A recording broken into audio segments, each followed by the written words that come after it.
नमस्कार, मैं हूं शिखा शुक्ला और आप देख रहे हैं रियल न्यूज। आइए रुक करते हैं आज की ताजा तरीन बड़ी खबरों की ओर।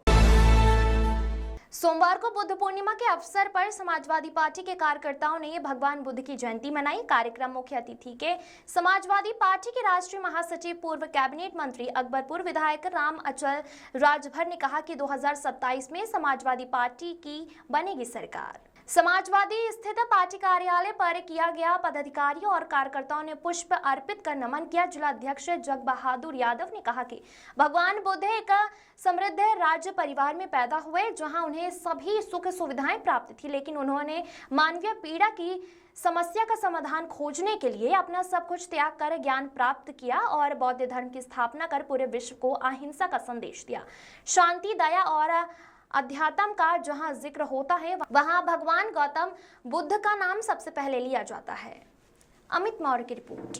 राष्ट्रीय अध्यक्ष श्री अखिलेश यादव जी के निर्देश पर आज पूरे प्रदेश में समाजवादी पार्टी के कार्यालयों पर बुद्ध पूर्णिमा के मौके पर भगवान गौतम बुद्ध की जन्मजयंती का हर्षोल्लास मनाया जा रहा है और उन्होंने जो संघर्ष किया था देश में भाईचारा बनाने के लिए, आपस में न्याय दिलाने के लिए, तो उस पर हमारे जिला अध्यक्ष श्री जग बहादुर यादव से हमारे पूर्व वक्ताओं ने उस पर प्रकाश डालते हुए बाकी जो हमारे राष्ट्रीय अध्यक्ष जी का निर्देश संगठन के लिए, गठन के लिए है, उस पर भी हम जोर देते हुए और अगली लड़ाई जो है 2027 सत्ता प्राप्त करने की लड़ाई है और उस लड़ाई को जीतने के लिए जो हमारे राष्ट्रीय अध्यक्ष जी निर्देश देते हैं, चाहे मतदाता सूची में नाम बढ़ाने का हो, घटाने बढ़ाने का हो, या पीडीए के माध्यम से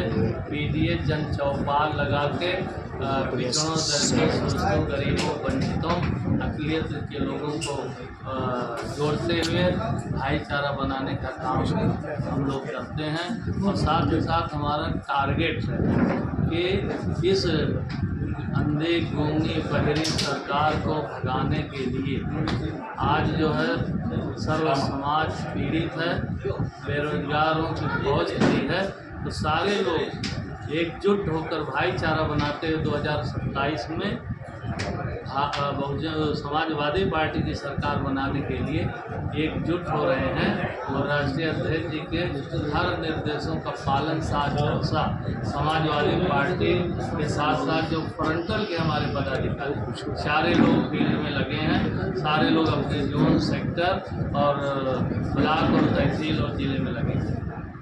केशव प्रसाद मौर्य ने भी जल्दी में ही कहा कि भाजपा की सरकार 2047 तक रहेगी। देखिए, अब उनका तो सपना कुछ और है, लेकिन हमें ऐसा सपना पूरा होने वाला नहीं है। अरे 2047 नहीं, 2027 में उनको मालूम हो जाएगा। जिस तरह 25 करोड़ आबादी वाला उत्तर प्रदेश आज कितना इनके नीतियों से परेशान है, इनके कार्यक्रमों से परेशान है और वो उनको अंदाज़ा नहीं है। ये जनता है, जनता बहुत बड़ी ताकत है, जनता के दरबार में सबको जाना होता है, लेकिन जनता राजा से वो अपने अधिकार, अपने हकूक़ के लिए सवाल कर सकता है। अगर अपने राजा से अगर सवाल करता है, चाहे वो पहलगांव की घटना के बारे में, महंगाई के बारे में, युवा पढ़े लिखे बेरोजगारों को नौकरी के बारे में, सरकारी बहन बेटियों जो इज्जत सुरक्षित है उसके बारे में, विकास के बारे में, कानून व्यवस्था के बारे में, तो उसके ऊपर FIR होता है। ये कतई सुनने के लिए तैयार नहीं, क्योंकि ना संविधान के मानने वाले लोग हैं, न कानून के मानने वाले लोग हैं। ये जो कह दें RSS BJP वाले, वही उनका कानून है। इसलिए आज जो है कानून व्यवस्था पूरी तरह उत्तर प्रदेश में ध्वस्त है, चरमरा गई है। आज कोई भी सुरक्षित नहीं है, चाहे हमारे मीडिया के साथी हों, किसान हो, मजदूर हों, बेरोजगार हों, महिलाएं हों, पूरा हाहाकार मचा है, त्राहिमाम मचा है।